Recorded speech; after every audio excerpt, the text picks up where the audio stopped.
Well, Tamika, after being incarcerated for 6.5 years, former Governor Don Siegelman is speaking out about his life after prison. January 18, 1999, Don Siegelman was sworn in as Alabama's 51st governor on a promise that a lottery would generate at least $150 million a year for college scholarships, pre-K programs, and computers in schools.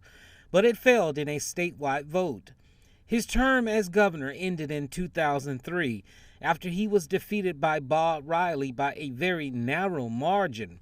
13 days later, Siegelman conceded. Nearly 4 years later, Siegelman made a second run for governor, but that was halted.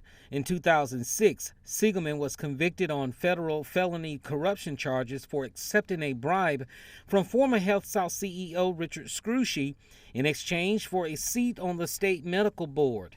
He was sentenced to 6 years in prison. Siegelman maintains his innocence. I never thought I would be convicted because the contribution in question was to the Alabama Education Lottery Foundation, and in no way impacted me personally, or I didn't benefit by a single penny. That conviction altered his future just a little. Currently on probation, he's lost his law license and his Second Amendment rights, the right to keep and bear arms. Back in February, Siegelman had a setback after going to the doctor for a checkup.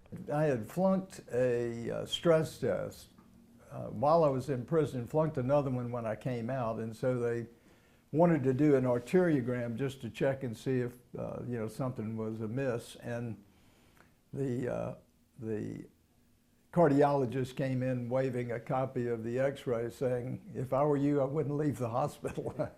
So I had 90% blockage in an artery on the back of my heart. Today, Siegelman says he's doing well and getting stronger every day. Now he's focusing most of his time on writing a book about how he ended up in prison, his life behind bars, and life after prison. So I had a place to begin working to edit what I had written while I was in prison, and have submitted that to an editor who's been working to try to condense it.